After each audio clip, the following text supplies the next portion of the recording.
Mahirap maging pinuno dahil isa itong mabigat na responsibility at lahat ng namumuno ay magsusulit po sa Panginoon. Kapag maayos at may takot sa Diyos ang namumuno, maraming accomplishments na nakikita ang mga tao. Pero lahat ba ng pinuno ay maayos at responsible? May sinasabi po sa Jeremias 10 verse 21 patungkol sa isang pinuno.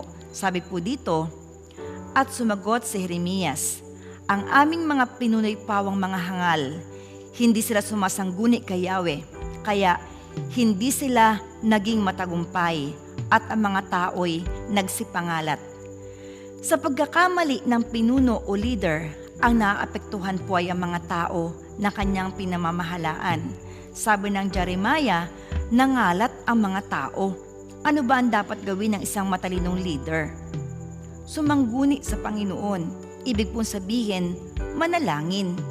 Ilatag sa harapan ng Diyos muna ang lahat ng mga plano at mga balakin. Hingin at hintayin ang pagtugon ng Panginoon. Bakit?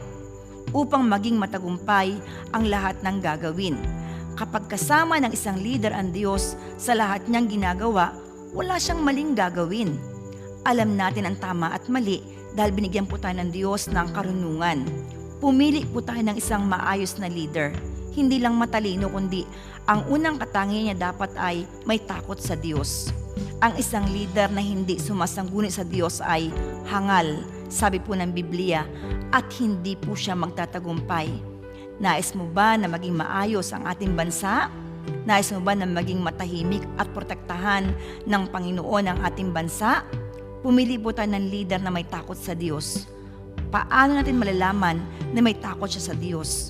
Ang ginagawa niya dapat ay naaayon sa salita ng Panginoon, makalangit at hindi naninira ng kapwa. Sa halip, ginagawan siya ng masama, kabutihan pa rin ang kanyang ginagawa.